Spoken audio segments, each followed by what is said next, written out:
Thank you very much for the very nice presents we got from Isfahan. It was a very nice gesture. Unfortunately, I haven't been there, but I hope that maybe in the future I will come and visit Isfahan. Okay, let's see.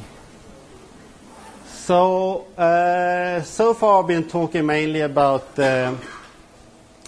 how you compute the Fauché distance, and also for the clustering it was almost like computing the Fauché distance. But today I'm going to talk about something slightly different. So I'm going to talk about curve simplification or trajectory simplification. I don't know how much you've done. Do people know, for example, the Douglas-Poiker algorithm, how that one works? Yeah? So you have, maybe some of you've seen, and I think also if there's a lot of data that you usually simplify like this. So this is not only for trajectories, but it's used in many different areas. So we have many algorithms that handling movement data, but many of them are quite slow. Right? So for example, when we compute this Fauché distance, the running time is this nm log nm, right? Which it's quadratic, which means that it is a little bit on the slow side. If we do want to do some approximate clustering, we get close to cubic time, which is again very slow. But the observation here is that many of these trajectories that we see in practice can actually be simplified without losing too much information. Okay. So I did examples on trajectories, but I'm going to talk mainly on curves. But say, for example, we have a trajectory, and this is the path of the entity that we're tracking. Then it could look something like this. You're walking along here, and then you speed up at the end. Okay? But here it seems that you have all these points here, but maybe we can simplify the trajectory without losing very much information. So we could simplify something like this and this, right? And we wouldn't lose very much information. Another thing that occurs quite often for animal data, for example, is that you track an animal, he's walking around, he or she, and then you're dwelling in the same area. And you're not really interested in all these small things.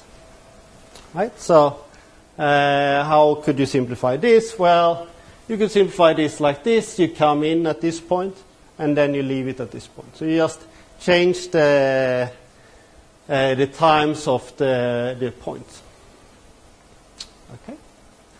And we just, several years ago, we just checked how much you can, what are typical data set, if you simplify it, how much can you actually save.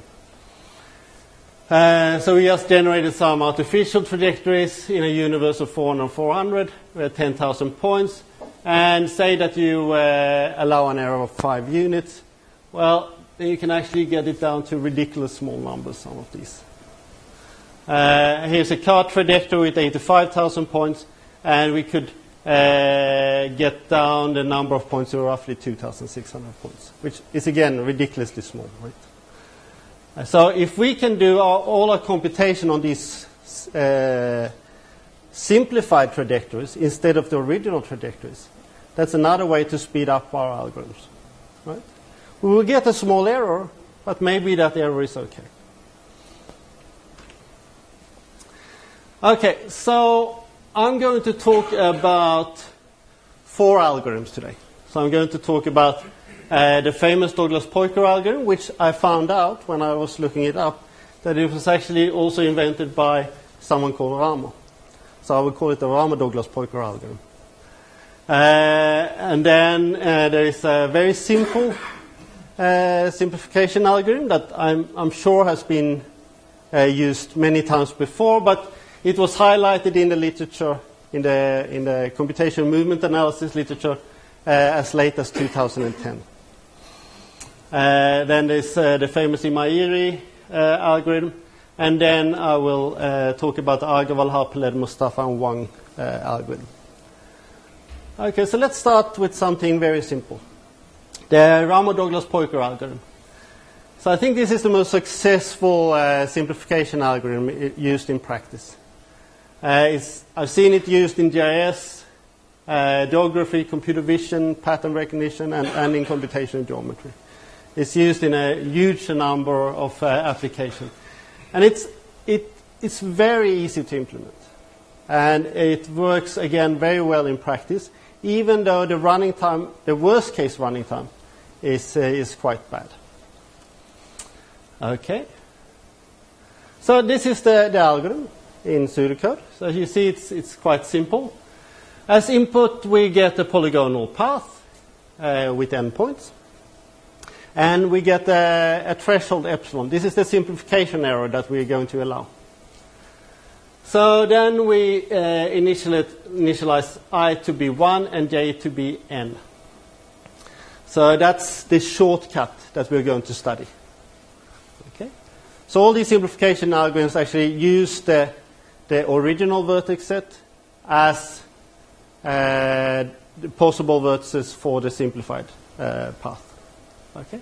So then we say, okay, find a vertex VF between PI and PJ that is farthest from PI PJ. Okay.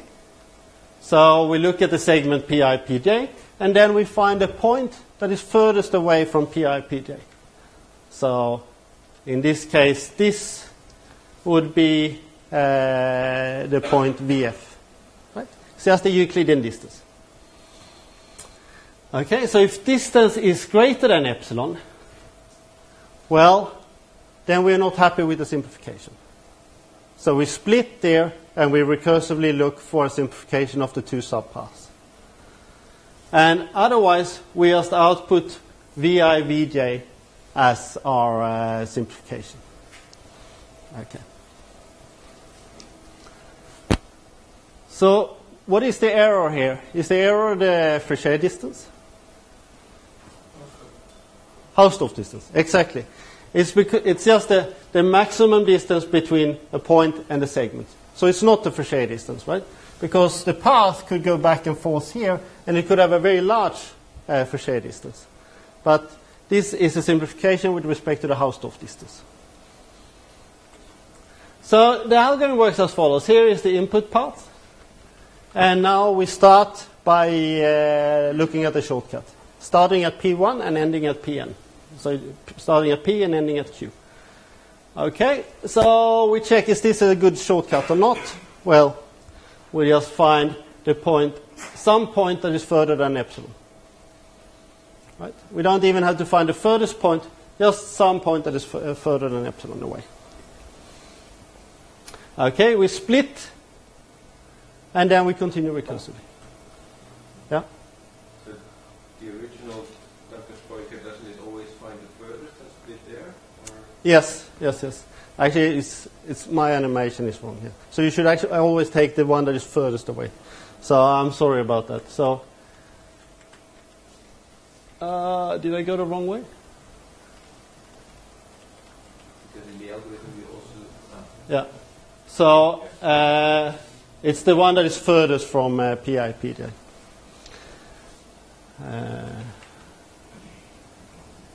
So assume that this one is the farthest one. It's just the distortion in the space here. So I split it, and then I continue. I split, and again the distance is greater than epsilon, and I continue recursively. Okay, here is greater than epsilon, I continue, and I just continue like this until all the shortcuts has Hausdorff distance smaller than epsilon. Okay? I guess the algorithm is clear, right? Good. So this is then my simplification algorithm, the output of my simplification algorithm. Okay, so what's the running time of this algorithm? What's the worst case running time?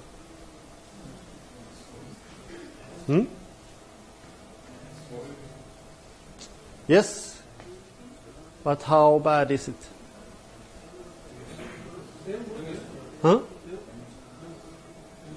Yeah, n square. Why is it n square? Because the farthest was near to one of the endpoints. Exactly, right?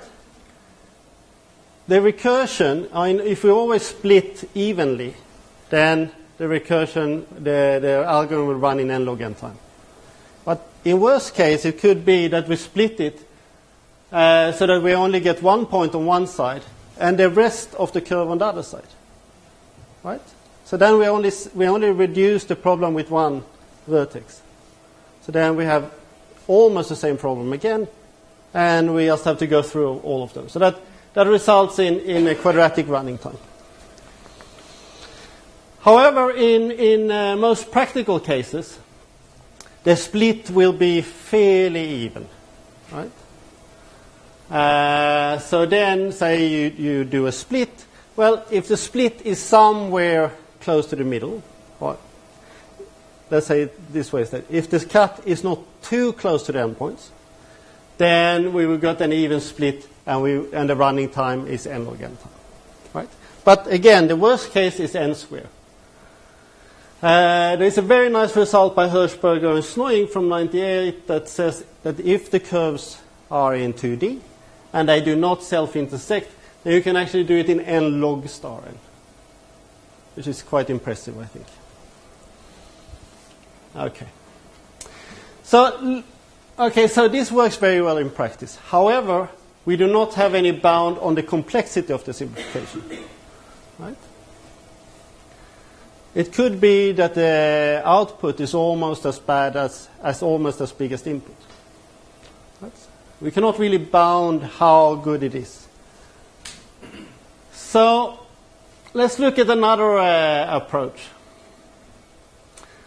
Okay, this is by Drimmel, but it's so simple, and I'm sure I've seen it before, but the analysis is kind of interesting, I think.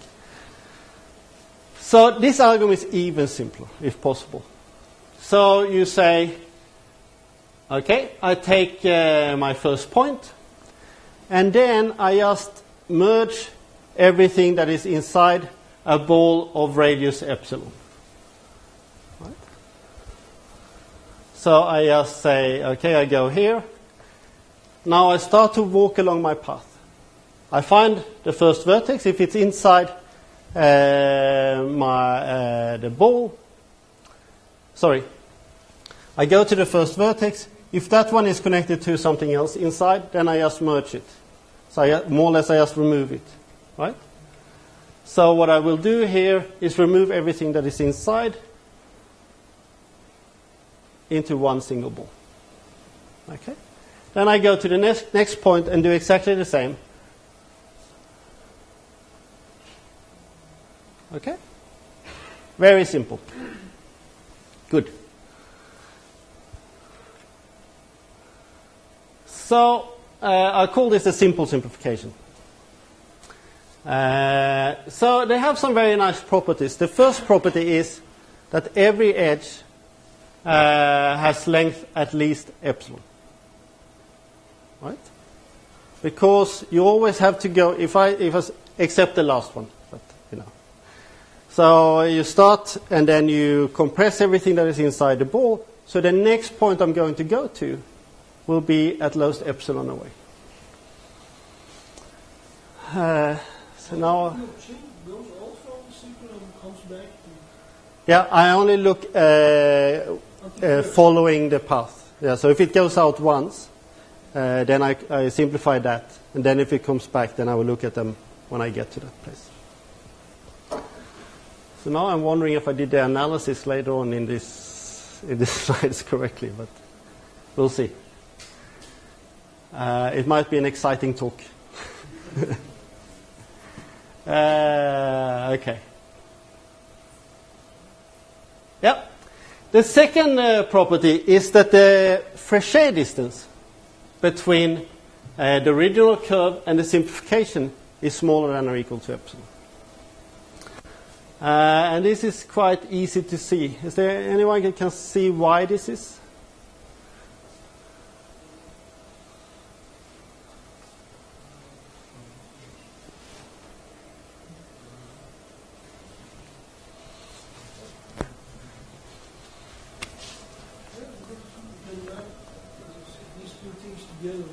Yeah, exactly, right? I can take, oops.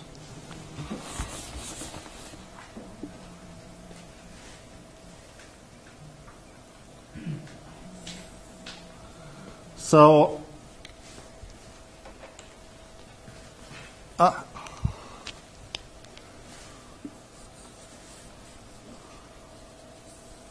so this is what I have. Right? I take all the red points here, and I more or less map it to this point. Right?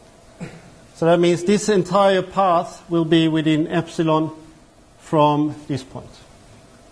Right? So I map all of them, and then I just walk more or less over to the next side. And the shear distance for this will be at most epsilon. Right? Okay, so I haven't talked about C-pactness very much, but I think it's quite a nice measurement for curves. So a curve P is C-packed if it has finite length, and for any ball, the center could be anywhere, and for any radius, it holds that the intersection between the curve and the ball is at most some constant times the radius of that ball. Okay? So that just means that you cannot have too much of the curve inside any ball.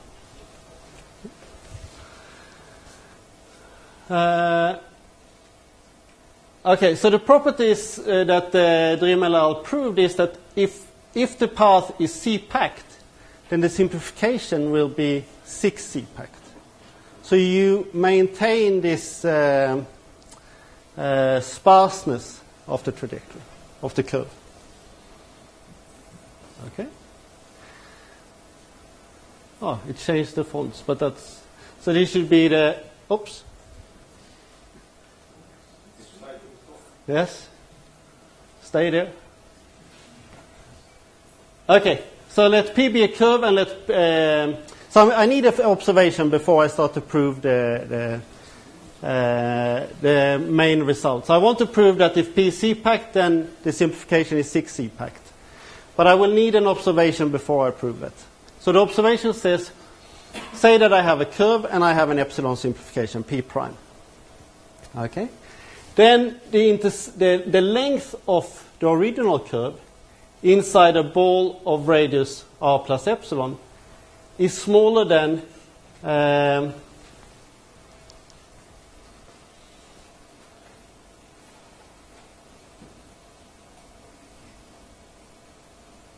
is that true? I guess I actually changed the inequality, right? I mean, if I make the ball bigger, it's highly unlikely that the length of the path will be smaller, right? So I guess this should actually be greater than. So if I take the intersection between P and a ball of radius r plus epsilon, then this length has to be greater than or equal to if I look at the length of the simplification in a smaller ball. Okay? And this smaller ball has radius r. And epsilon is, of course, the simplification parameter. So, okay, so I look at the ball, BPR, so it's centered at P and has radius r. Okay.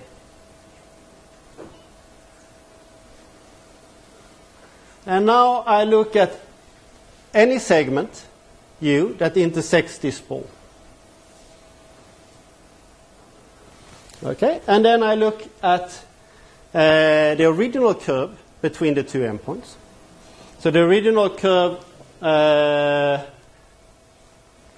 before the simplification. And now so actually it's not as trivial as I would think to prove this. So because I first thought that this should be a trivial statement to prove, but I tried to simplify this proof, but actually I couldn't. So I'll give you this fairly complicated proof. So look now at the hippodrome H of U. So the hippodrome means that it's the union of all points that lie within epsilon of U. Okay? So what do we have? Well, we have that the path must lie inside, the original path has to lie inside the hippodrome.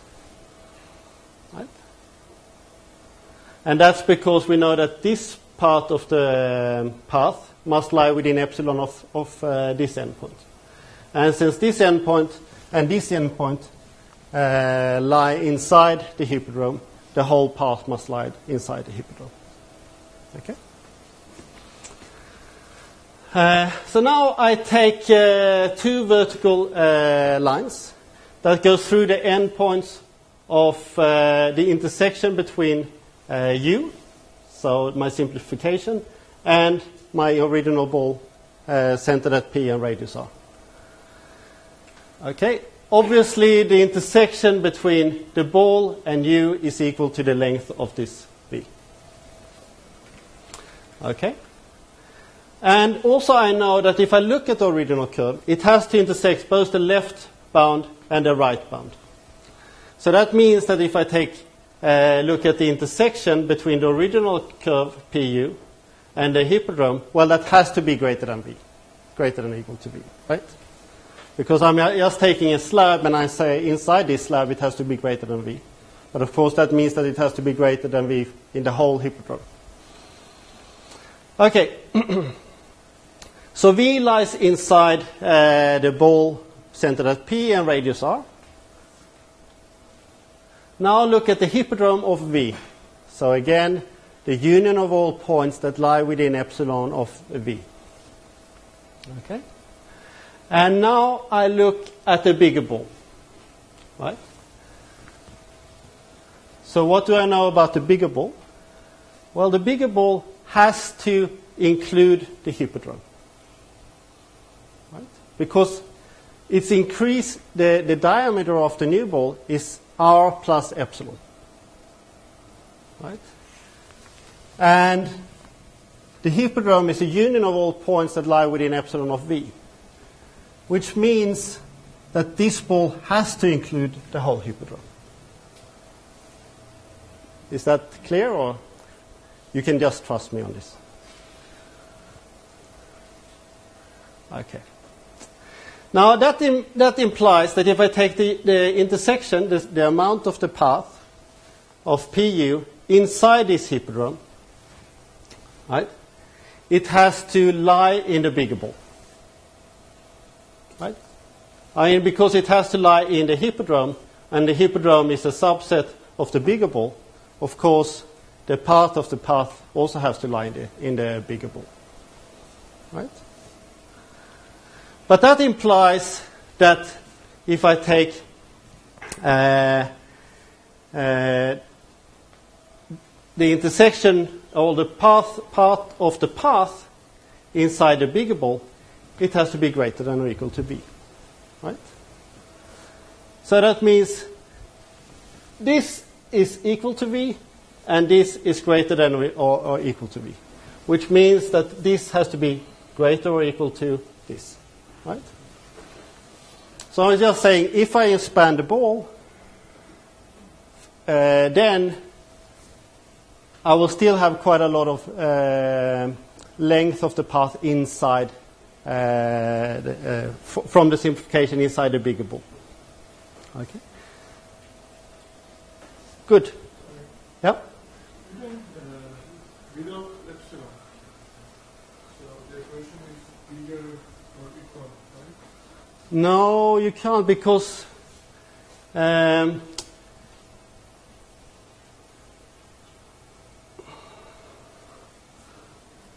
no, because I mean the original path. No, I can't, because then I can't. Then I can't say anything about this. The green path, right? The green path could be outside this ball, right? But now, when I guarantee that it's bigger, I guarantee that there is some part of the original path that must be in the bigger ball, right? Good. So now get back to the original problem. If P is C-packed, then I want to prove that the simplification is 6 C-packed. And I have this observation, and I still have the wrong inequality. But okay, so I'm going to do the proof by contradiction. So I'm going to assume that for some ball, there exists some ball, such that when I do the simplification, the amount of the simplification inside that ball is bigger than 6 CR. Right? If I can prove this, then of course it's not 6C packed. And I will have two cases. I will have the case when R is bigger than epsilon, bigger than or equal to epsilon, and the case when R is smaller than epsilon. Okay. So let's look at the case when R is bigger than epsilon. And now I'm going to, so I already fixed my ball, and I'm going to grow it. Right? So I make it twice as big. Okay. Now, since epsilon is smaller than or equal to R, I know that this amount, so the amount of the path within the ball with radius 2R, has to be greater than or equal to the ball of radius R plus epsilon. Right? That's obvious. From this, I know that this has to be bigger than or equal to the amount of the simplification inside the smaller ball, BPR. Right? This follows directly from the observation I just proved. Okay? But this is greater than 6 CR, according to the assumption, right? So what does this imply? Well, this implies that the intersection between P and a ball of radius 2R has to be greater than 6 CR. Right? But that implies, what? But that implies, so this should be, this implies that if I set R prime to be 2R, then the amount of the path inside this ball is greater than 3 CR prime, right? Which means that it's not C-packed, right?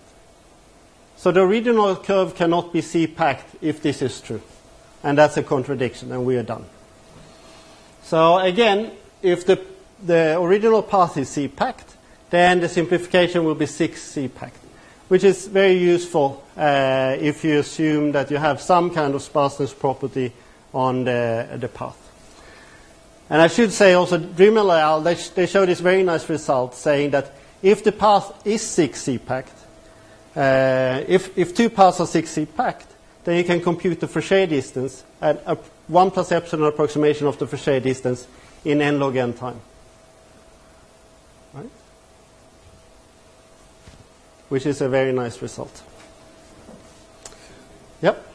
According to this proof, we can also say that the path is also 4C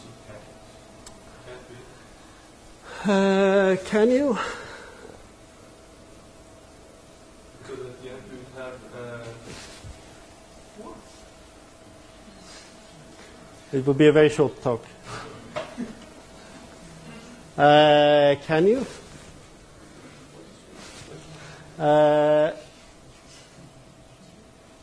So let's see.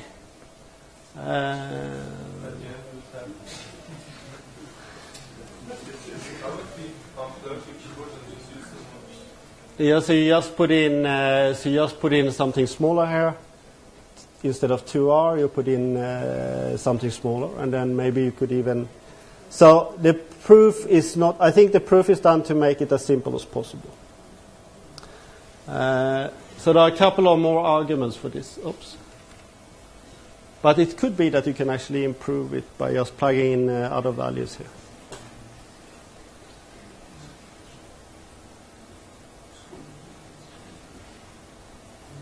But then you probably will have more cases, I guess. That's my guess.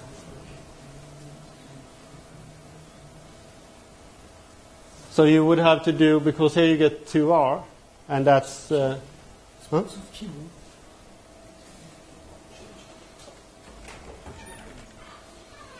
Right, because here you have to start with 2R, because you're assuming that R is greater than or equal to epsilon. So I guess then you would actually have to include more cases, and then maybe you could improve it. I don't know.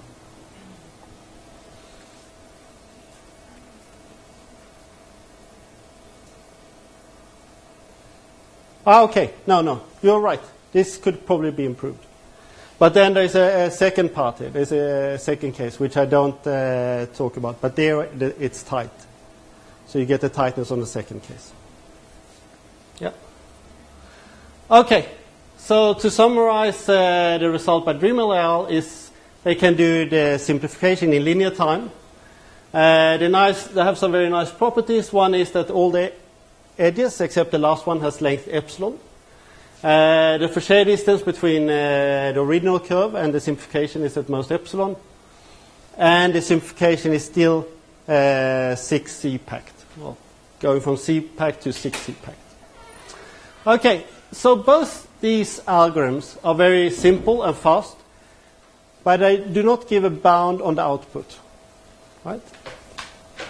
Also, the previous one, it might be that you don't save anything. Right?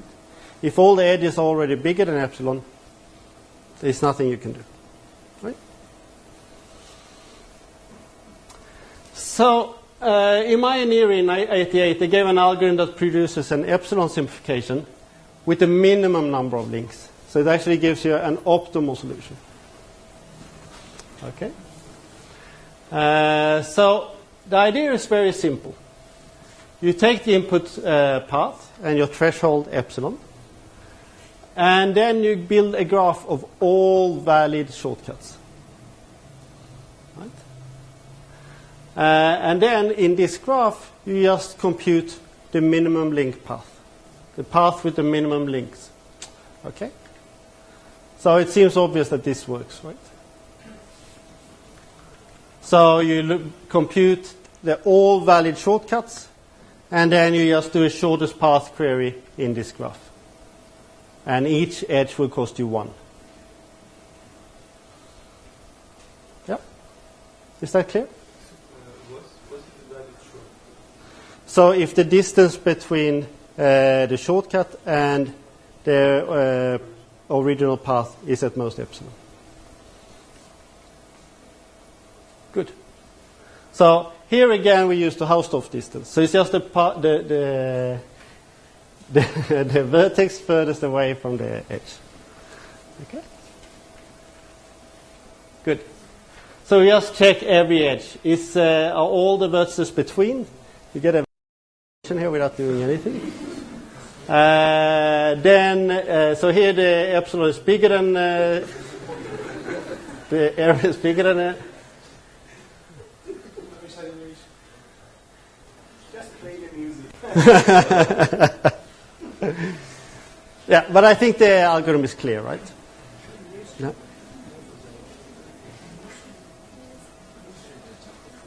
Okay, good. So at the end, this is all the valid edges, all the valid shortcuts. Okay, then we make a directed graph of all the edges. So we always go from behind and to the front. Right? You cannot really go backwards. Actually, you wouldn't even gain anything from that. And then you just compute the minimum link path. Right?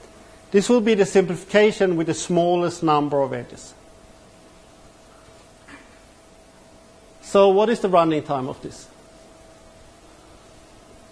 How much time does it cost to decide if a shortcut is valid or not?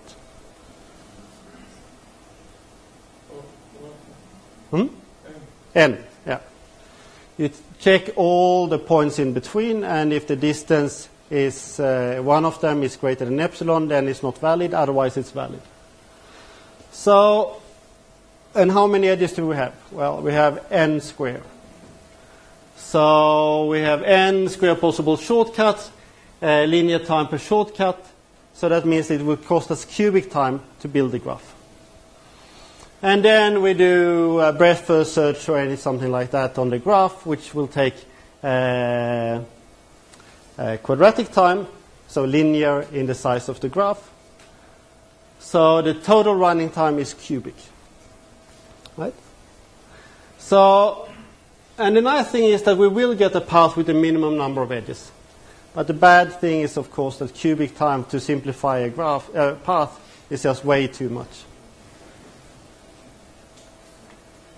The Chan and Chin showed that you can actually improve the running time to n square. This is far from trivial.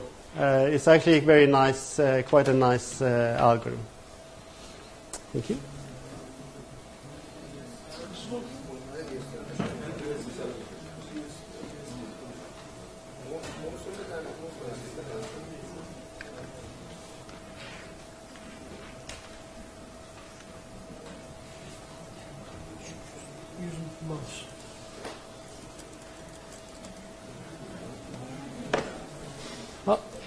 Oh, now it works. Yep. Okay, good.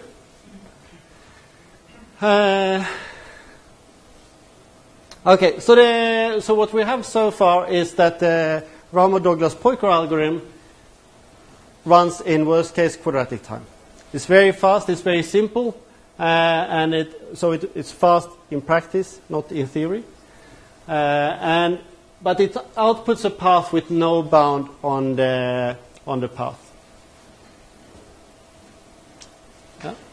And this uses the Hausdorff distance.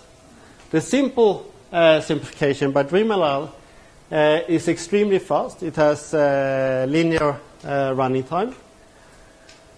Again, there is no bound on the size of the path. Okay. This uses the Frechet distance for the error measure. Imai-Iri, the quadratic time is simplification.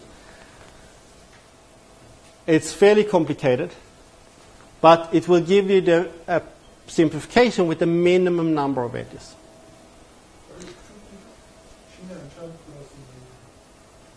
Yes, you're right. The improvement is done by Chin and Chan. Okay, so again, this one and the top one use the Hausdorff distance, and the middle one use the Frechet distance.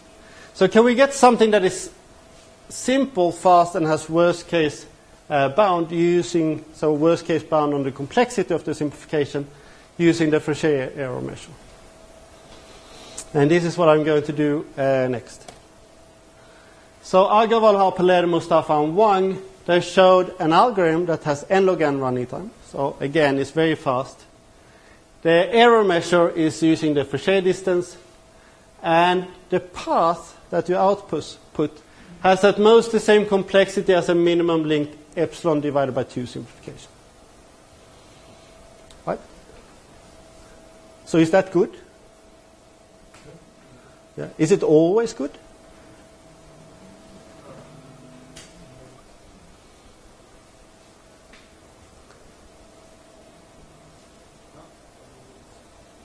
So unfortunately, it is not always good, right? Because it could be that an epsilon divided by 2 simplification, so say I have an optimal epsilon divided by 2 simplification, it could still have very high complexity. But then when I say, well, I'm actually going to allow an epsilon simplification, it could be that the size of the optimal epsilon simplification is much, much, much smaller. Right? I mean, it could even be that, for epsilon divided by 2, you have almost the whole path. But for epsilon, you could have only one single edge. But this is the only bound we have. So I'm going to show the proof anyway. Okay. So this is a little bit tricky, but I think it's quite a nice argument, and it shows how you use Frechet distance to when you use the Frechet distance in the proofs. So I'm giving a polygonal curve with n points, and I will denote by delta pi pj the Frechet distance between the edge between pi and pj and the subpath. So I will denote by pi of pi and pj, the subpath of the input path between pi and pj. Okay, so the Frechet distance, when I say delta of pi pj, is just the Frechet distance between this segment and this path. Okay, and the algorithm is as follows. You just start at original start point. And then you just find one possible shortcut. Right? I don't care which one it is. I just pick any that I can find. Right? So I pick this shortcut, and the only requirement I have is that the shortcut has to have smaller than epsilon Fréchet distance to the original curve. Okay? And then if I extend it with 1, then the Fréchet distance has to be greater than epsilon. Okay? But just give me any edge like that, and I'm happy. Okay? Is the algorithm clear? I just start at a point, I just find a shortcut that is smaller than epsilon, and if I go one step further, it will be bigger than epsilon. That's the only requirement I have. And I just continue like this until I reach the end of the path. Okay? So here again, I find my shortcut, and if I go, this shortcut has Fréchet distance at most epsilon. If I go one step further, I will have a Fréchet distance greater than epsilon. So also recall that I can compute the Fréchet distance between pi and pj and the path between pi and pj in linear time. Right? Because that's just the free space diagram with height 1, because that's the segment pi pj.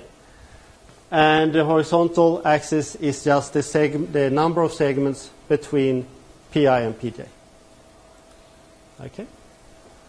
So now the only thing I want to do is find the first j. Well, I don't want to find the first j. I want to find some. Well, okay. If I want to find the first j, right, such that the Fréchet distance is smaller than or equal to epsilon, and if I go one step further, it's bigger, I might have to spend quadratic time. Right? Because first I have to look at the path of length 1, then the path of length 2, path of length 3, and so on. And if the length of the shortcut is n, that means that I will have to spend quadratic time just to find the first shortcut. So I want to avoid this in some way. And the nice thing with the algorithm, it says I don't have to find the first shortcut. I can just find any shortcut that is valid. Okay? So how can we speed up the search for pj? So again, we don't need to find the first one. We just want to find any. Okay. So the idea here is that we search for pj using first exponential search, and then binary search. So we look at the first one, then the second one, then the fourth one, 8th one, 16th, and so on. And when I think I've searched enough, I will do binary search in that interval. So how will that look like? Okay, so I do my exponential search. And I know if I stand, the point I stand at, the point I stand at, it will have a direct connection to the next point. So that means that if I take a shortcut to the next point, the Fréchet distance is 0. Right? So I will always know that I have one point where the Fréchet distance is smaller than epsilon. Right? So now the only thing I want to find now is a point where the Fréchet distance is bigger than epsilon. Okay? So I just start to do exponential search until I find a point where the shortcut has greater Fréchet distance than epsilon. Okay? So what can happen? Well, maybe I don't find any. So maybe I'll reach the end of the path. But then I know that that shortcut has Fréchet distance smaller than epsilon, and I'm done. Right? So I need to. But say that I don't need reach the end. Well, then I find a point where the Fréchet distance to the shortcut is bigger than epsilon. So let's see, I'm here. So this is in my exponential search. This one, the Fréchet distance for this shortcut is smaller than epsilon. And then at some point I find something that is bigger than epsilon. So now I do a binary search in this area. So I look at something in the middle. and I compute the Frechet distance for this shortcut. And if the shortcut is smaller than epsilon, then I go to the right. And notice now that the invariant is still correct, right? Here I have a point that is smaller, where the Frechet distance is smaller than epsilon, and here I have a point where the Frechet distance is bigger than epsilon. So that means that must be two incident vertices here, where one is smaller than epsilon and one is bigger than epsilon. Right? So if the Frechet distance is smaller than epsilon, then we search right, and if it's bigger than epsilon, then we search left. So again, at some point, I will find 2 points, pj, such that the Frechet distance for the shortcut to pj is smaller than or equal to epsilon. And the next point has to have a Frechet distance that is bigger than epsilon. Right? Is that clear? Yeah. Good.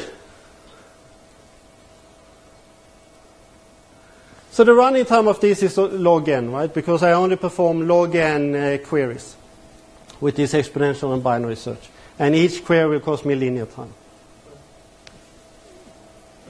Why we can do this binary search? Why not?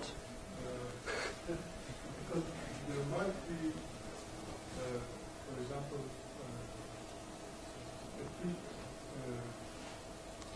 a PJ that... Oops, sorry.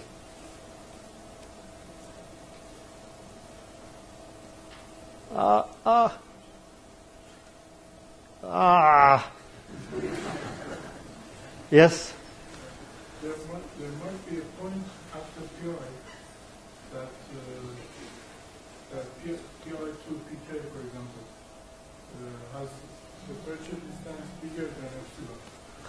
But under the point PJ bigger than PK that has Frechet distance less than epsilon. So let's say that again. So this PI is where I start, and now you're saying? There is a PK in the yes, and PJ bigger than PK. PJ is bigger than PK? Yeah. I mean the index of J is bigger than K. Yeah. So it's And here you're saying this shortcut is bigger than epsilon? Or? bigger than epsilon. So here this one is smaller than epsilon, right? PI PK is bigger than epsilon. PI PJ is less than epsilon. Yes. So if such a case happens, then I will do the binary search. Well, so you want me to find PJ? That's what you're saying.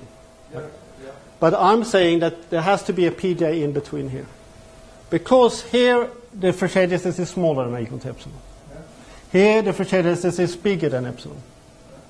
So some point somewhere in here, there must be 2 points where this is smaller than epsilon and this is bigger than epsilon. So now I'm just saying pick this as my PJ.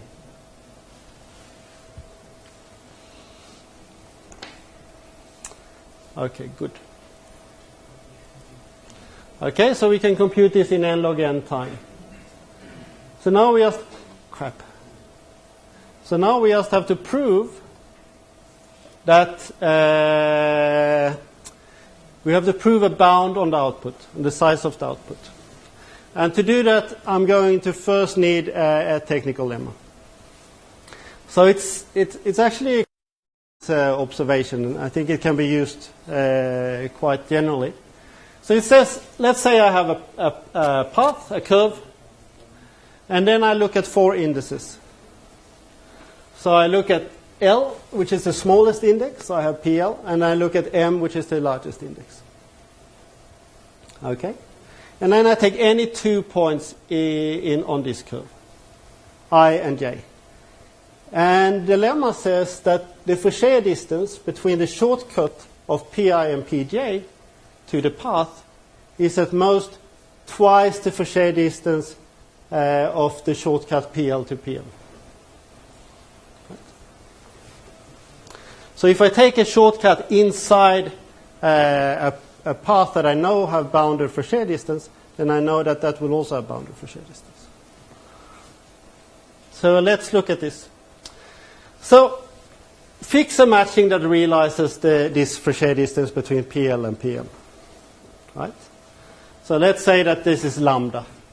So that means from PL to PM to the path, there is a matching that realizes this distance.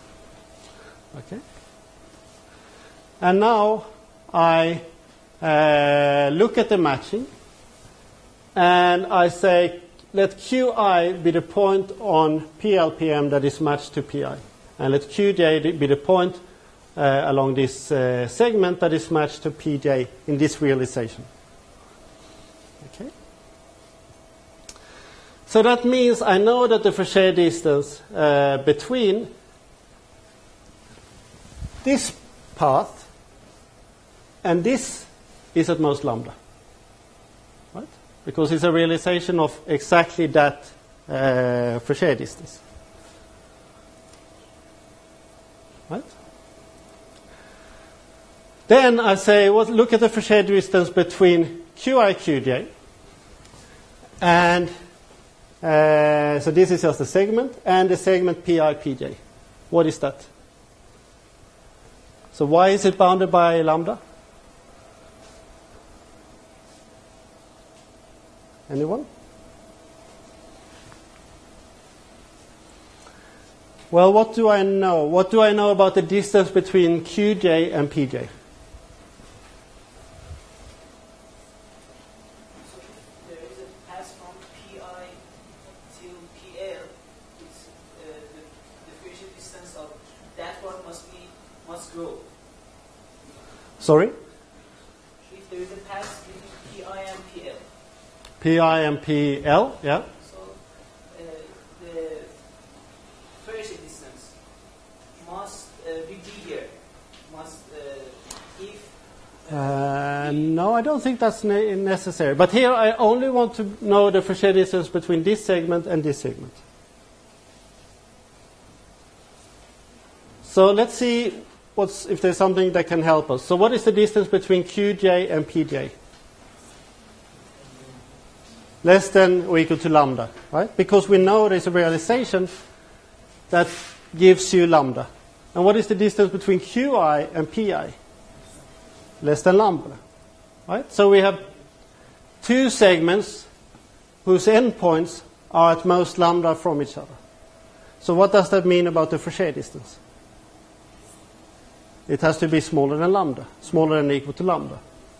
So we know that the Fréchet distance between the two segments is smaller than lambda. So now we can just put this together. So what we want to bound is the Fréchet distance between the path between Pi and Pj and the shortcut Pi, Pj. Right? Well, now we can just use the triangle inequality. Because we know that the Fréchet distance between the path Pi, Pj to Qi, Qj is at most lambda. And we know that the Fréchet distance between Qi and Qj, Qi, Qj to Pi, Pj is at most lambda. Right? And since this is follows the triangle inequality, that means that the Fréchet distance between the curve and Pi, Pj is at most 2 lambda. Right? Good. Okay, so that's the lemma we're going to use. So now it gets back to the original theorem. So it says that the simplification is has Fréchet distance at most epsilon, and I'm claiming that the bound on the number of vertices or number of edges is bounded by the same number of points in an optimal solution using an error measure of error of epsilon divided by 2. So, I mean, the fact that it has Fréchet distance at most epsilon comes immediately from the construction, right? Because we don't add any edges that have larger Fréchet distance. So let's skip that and just focus on bounding the complexity of the path. Okay, so I will say, okay, I have an optimal epsilon divided by 2 simplification, and I denote that by Q. And the points in Q is denoted Pj1, Pj2, Pj3 up to Pjl. And then I have our simplification that we computed from our algorithm. And I call that P prime, and that's Pi1, Pi2 up to Pik. So the only thing I want to prove by induction is that I always go further along the path on P prime. Right? So I want to say, if I look at the mth point in P prime, I will be further along the curve than if I would take the mth point in Q. If I can always guarantee that, then I know that I have fewer edges, fewer or at most the same number of edges as an optimal simplification using epsilon divided by 2. Is that clear how that the argument for that? Yeah. So let's prove it. Okay, so this is what we have, right? We have we want to prove that PJM comes before PIM. Okay. So the induction hypothesis says that let's assume that PJM minus 1 comes before, or at least not later than PIM minus 1. Right? So we assume that it's true. And now we want to prove it for the mth point along the simplifications. Okay? So we have, this is what we want to prove, and let Pi prim just be the next point after PIM. Okay? So that means that the optimal simplification took a shortcut to PJM, while we will want to prove that we actually will go to PIM, and PIM is again further along the path. So by construction, we have that the Frechet distance between the shortcut PIM minus 1 to Pi prim has to be greater than epsilon. Right? That's our algorithm. Because we know that this is a valid shortcut, so the next one cannot be a valid shortcut. And we know that the distance between the Frechet distance between this edge and the path has to be smaller than or equal to epsilon. That's what we know from the algorithm. So the only thing we need to prove is that if I prime is bigger than Jm, then we're done. Okay. Good. Okay, so this is what we had. So assume the opposite. So assume that I prime is smaller than or equal to Jm. So we have Jm here, Pjm here, and then we have Pi prime earlier along the curve. Well, we know that Q is an epsilon divided by 2 simplification. So that means that we know that the shortcut between Jm minus 1 to Jm is at most epsilon divided by 2. Right? Because this is an optimal epsilon divided by 2 simplification, every shortcut has to have at most Frechet distance epsilon divided by 2. So how can we use this? Well, if we know that this shortcut has Frechet distance epsilon divided by 2, what do we know about this shortcut? Or what do we know about this shortcut? It has to be less than epsilon, right? So according to lemma 1, if I take any 2 points between Jm minus 1 and Jm, then the Frechet distance for that shortcut can be at most twice as much as the Frechet distance between m minus 1 and m. So it can be at most epsilon. Right? But that's a contradiction, because then Pi, the shortcut to Pi prime, cannot have a Frechet distance that is greater than epsilon. Right? So we have a contradiction. So this is a contradiction because this should be greater than epsilon by construction. So I prime has to be bigger than Jm. And we're done. Right? So our algorithm would always go further than an optimal epsilon divided by 2 simplification. And that gives us our bound. Good. So given a polygonal curve, so this works in any dimension, and a parameter epsilon, an epsilon simplification of p of size at most, the optimal epsilon divided by 2 simplification can be constructed in n log n time using n space. So to summarize what we've done so far, so the Rameau-Douglas-Poiker again is very fast. It uses Hausdorff error. The simple simplification is again very fast. It has some very nice properties. It uses the Frechet error. Imai-Shin-Chan gives an optimal solution but is slow. And Agol, Harpeled, Mustafa, and Wang is fast and easy to implement, and it actually gives us some kind of bound on the output. So I'm not saying it's a good bound, but at least it's a bound. Okay, so I'm just very, very briefly going to touch about how you can handle time. So this is mainly an approach that you use in data mining and databases, but I think I just wanted to mention it anyway. Okay, so I'm not working on databases, so I'm going to say this without any kind of assurance at all. So it is claimed that there are 5 standard database operations done on trajectories. So it's where at, so what is the location of the entity at time t. It's when at, so what is the time at which E is within distance of a point. Right, so I more or less perform a point query, and I want to know when the entity is close to that point. Okay? And then I intersect nearest neighbor and spatial join, but I'm not going to talk about them because they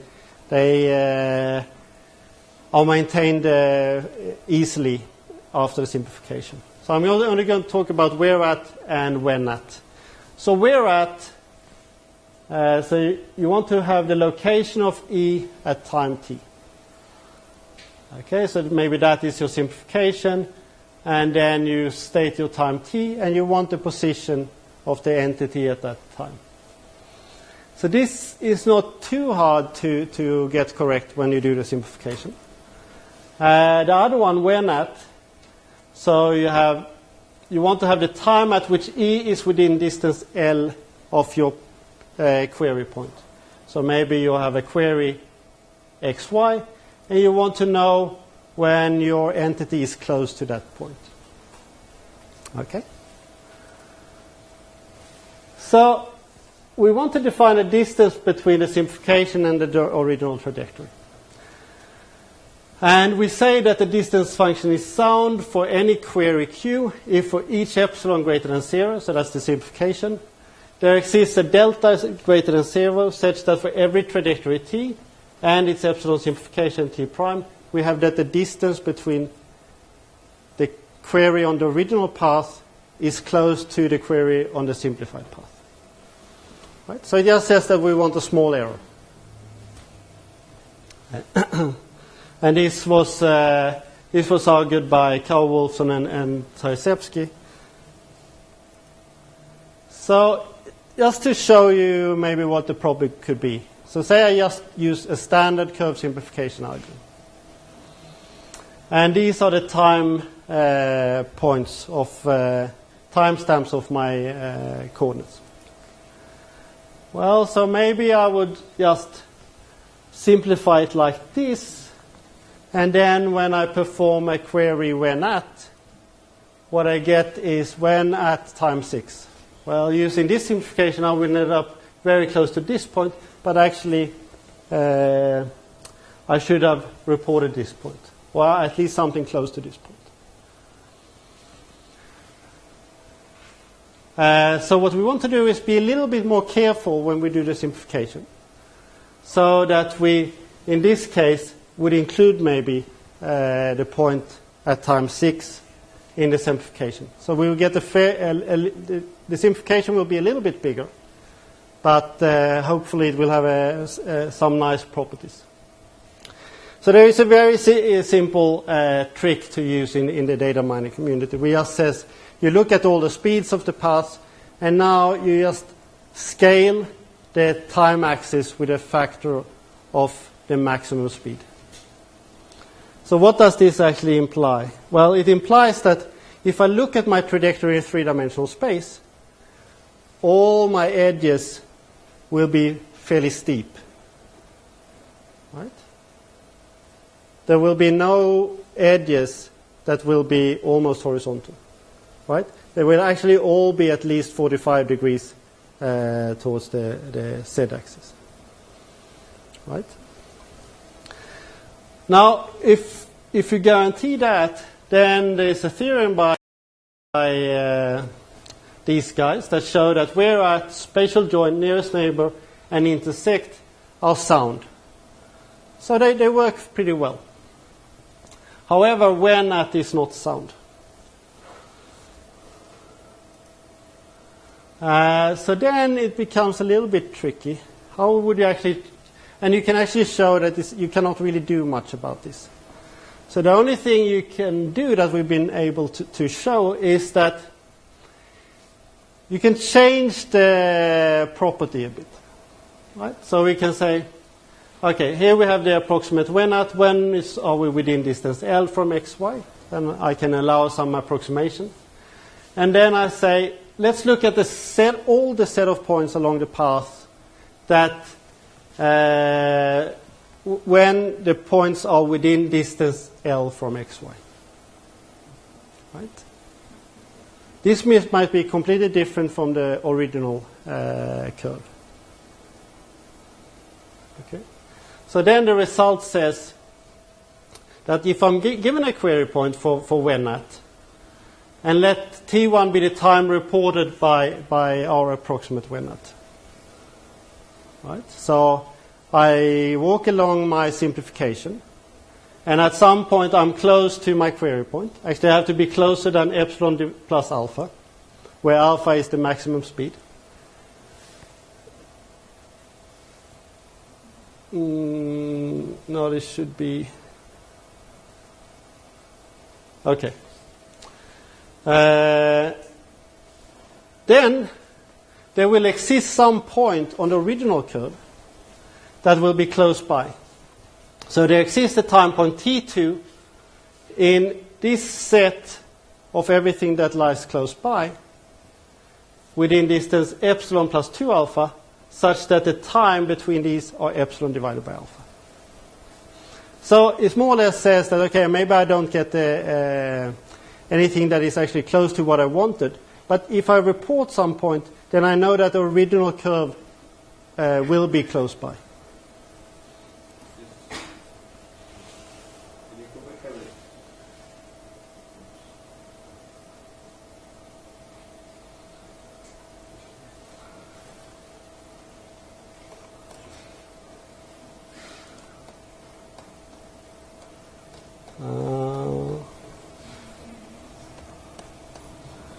Do you remember the number of the slide? Go to slide. It's not sure.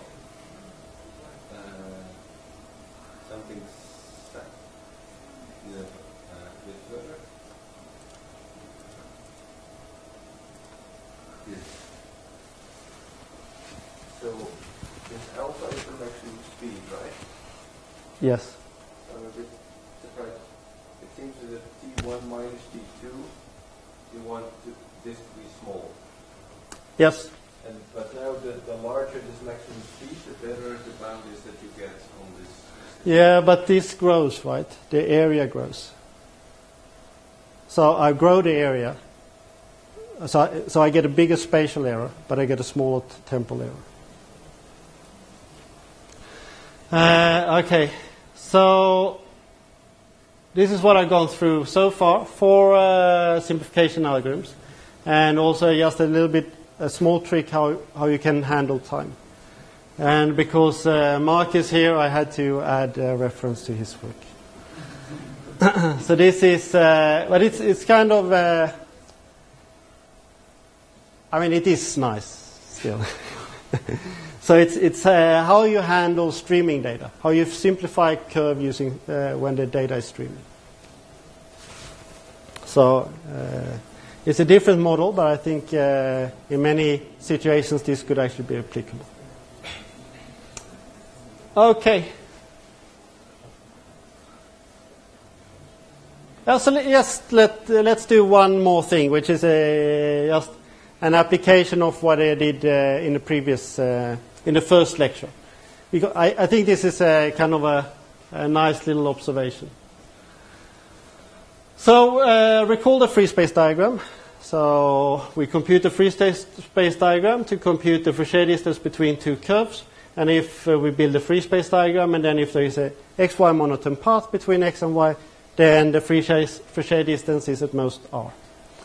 Right? So we take PQ, that responds to a point in the white space if the distance between P and Q is less than r. So now I'm going to look at something I call the constraint Fauché free space diagram. And there are a lot of different examples. I'm just going to show you one example. So it's an example of saying that this free space diagram can be used for many different settings. It does not have to be used only for the Fauché distance, or only for when we use the Euclidean distance between the 2 points. So recall. So what is a point in white space? Well, a point in white space corresponds to 2 points, one on the vertical line and one on the horizontal line. And for those 2 points, I'm asking a query that I want a yes or no to.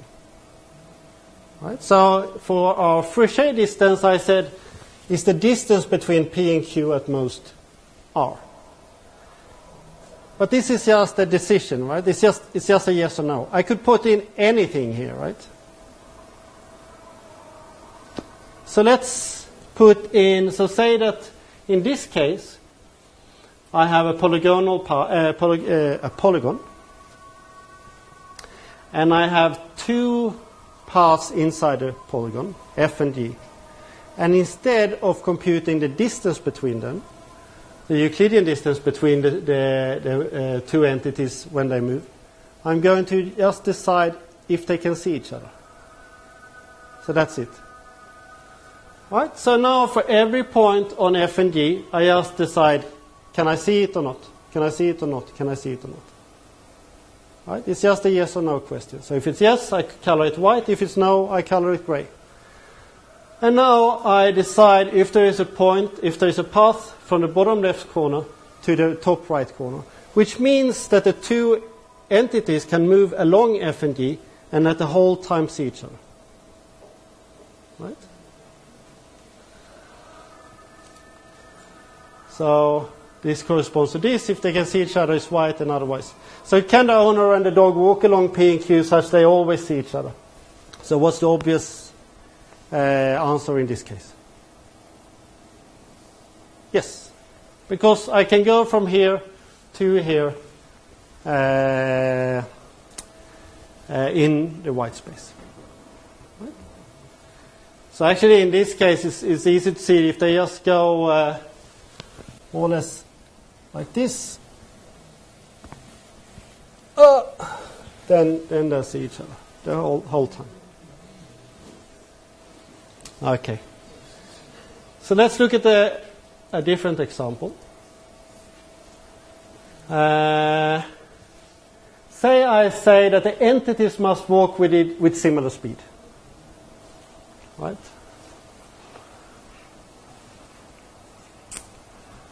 Okay, so now I actually assume that these that I scale these so they are equivalent to the length of the edges. But let's ignore that for now.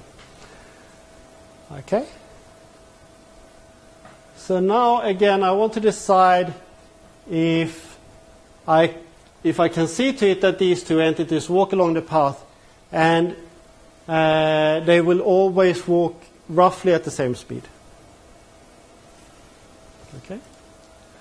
Can the entities walk along P and Q with similar speed while keeping a distance of at most r? Well, so now you do it a little bit differently, because now you put a restriction on the path you want to find. So we want to find a path between P and the bottom left point and the top right point. But now I'm saying when I do this matching, I'm not allowed to get one point to go much faster than the other. So I will have a restriction on the angle of my path. So I can go to these points, I can go to these points, I can go to these points. So you see, from this point, I cannot go here. Right? I have to go with some similar speed to the other guy. So I have to go here. And then I'm stuck. Oops. Right? Because I cannot get here if I want them to use similar speed. So in this case, it's no. So again, you can just use this constraint-free space for a lot of different measurements. Okay? Okay, let's stop there. Okay, thank you very much.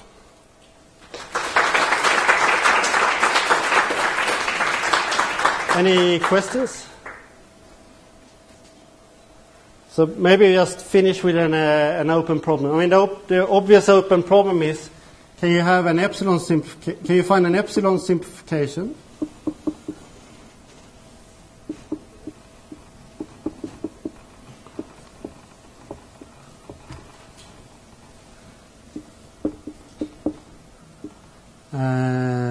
So that the complexity of P prime is bounded by the complexity of an optimal simplification using epsilon.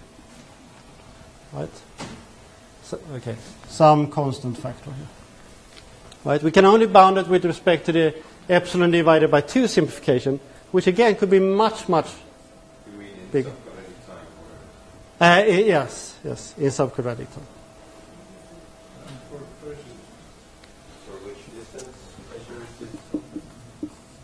Say you want to do it in order n log n. Yeah, so, well, preferably in the Frechet distance.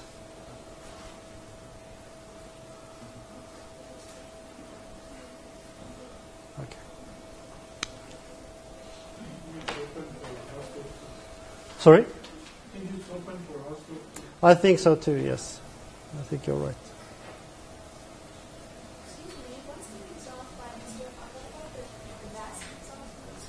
Sorry?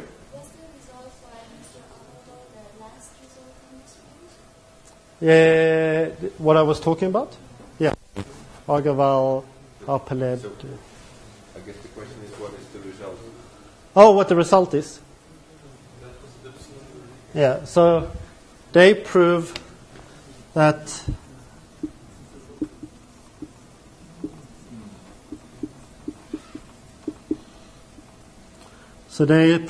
the complexity of their simplification is smaller than or equal to the complexity of the optimal simplification using a smaller error measure.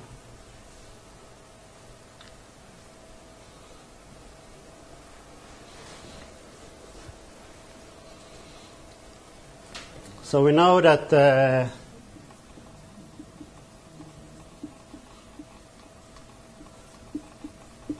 so Xin and Chen gave a quadratic time algorithm for this, using the, but I guess, They use a clone. yeah, but they use the Hausdorff distance. Yes.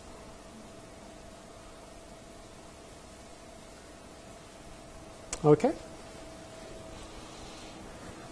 And the other obvious question may be how you can take time into consideration. Because I went through it very fast, and that's because I don't really like this statement. The statement is very weak, and how you can take time into consideration.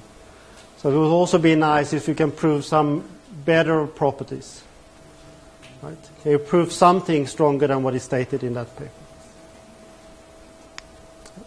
Okay.